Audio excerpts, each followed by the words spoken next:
Hello everyone and welcome. This is Christine with Powder Crafts, and today we're making another Christmas card for Christmas in July week. I am using this digital stamp. This is from Not Too Shabby Shop, and this stamp is called Let It Snow. I'll leave a link to this image if you're interested in it. I have a great love of snowmen. I have so many snowman things. I love snowman stamps. I have quite a collection. But not all snowmen are cute, and this one is certainly cute. So I went ahead and just printed him off on some 100-pound cardstock that I had purchased from an office supply store.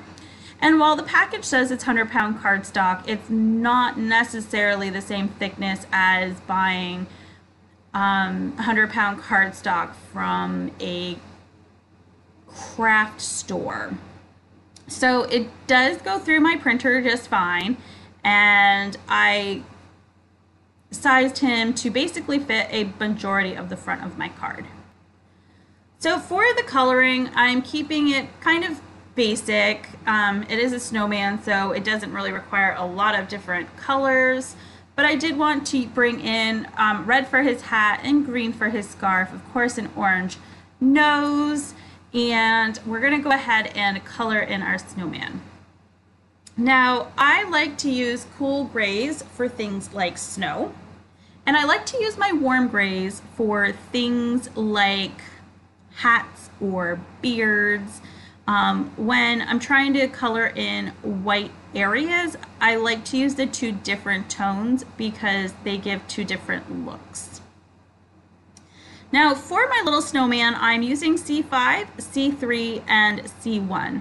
So for C5 and C3, I am using more of like a dot motion. I don't even know if really there's a name for it. I'm just making little tiny dots. When I get to the C1, I make those dots a little bit bigger, and then I actually decide to blend with my colorless blender.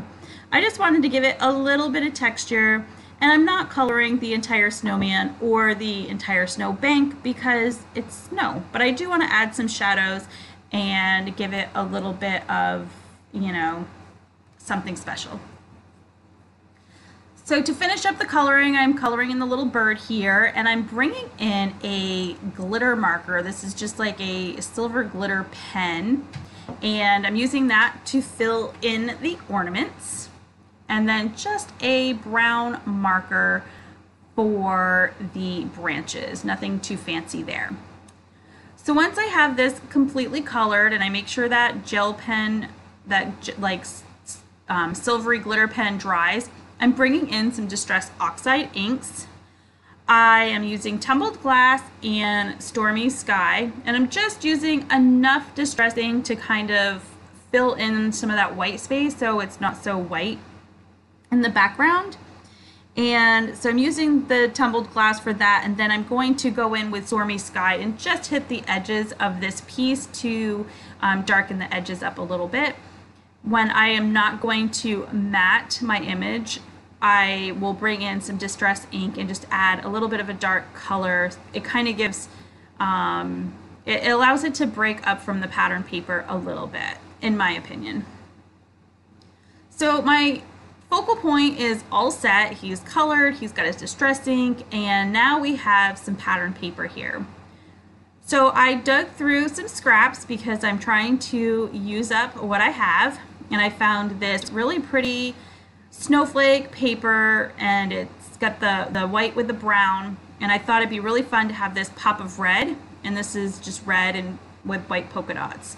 So with my red pattern paper, I cut 3 strips all the same size, and then I cut a strip a little bit bigger and then a strip a little bit bigger. So I have like 3 small, 1 medium, 1 large.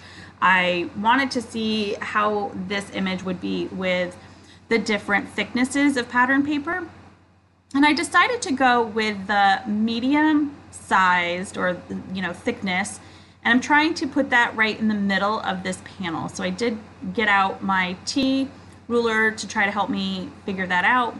And then I'm adding the 2 of the thinner strips, the thinnest, one right above and one right below. And I'm just using my ATG. You can use liquid glue or whatever your favorite adhesive is. I know for these smaller pieces, my ATG is probably a little thick, but a lot of that's going to be covered with my image, and if there's any adhesive sticking out when I'm done, I just kind of rub that off with my finger, which you can do when you're just putting it down, but if this card had been sitting a while, it's going to be a lot harder to do.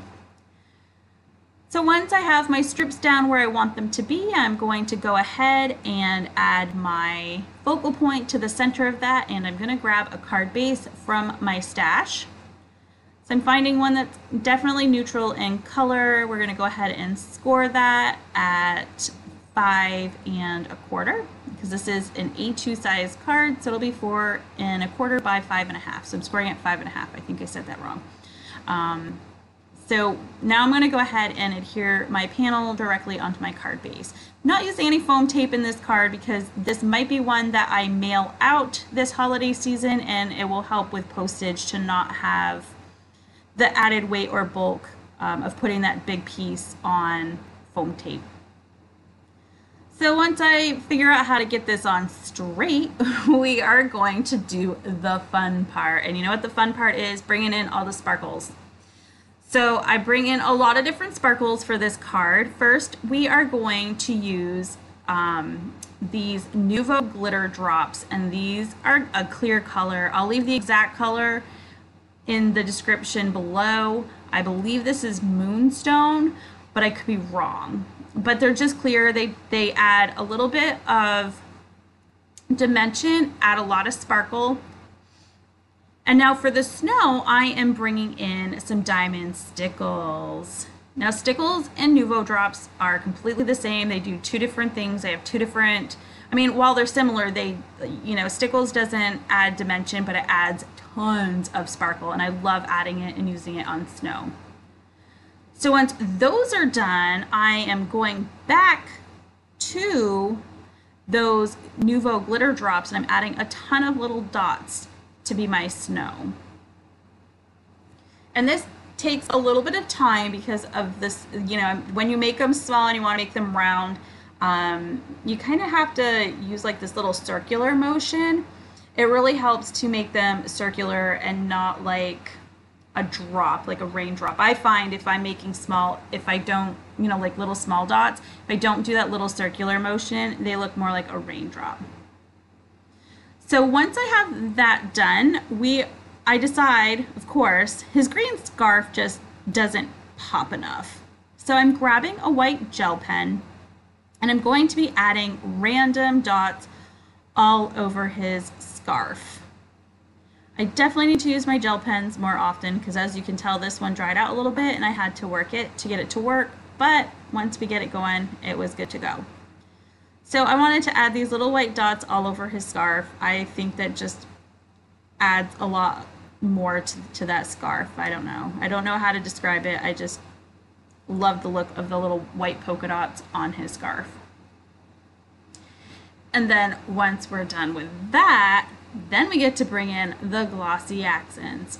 And I'm just using just a little bit of glossy accents on that little heart on his chest. And then that will do it for this card, guys. Quick, simple, using some digital images. Again, this is the Let It Snow from Not Too Shabby Shop. I'll leave the link and the different items I used in the description below. If you like this video, give it a thumbs up. If you'd like to see more, hit subscribe. But until next time, bye.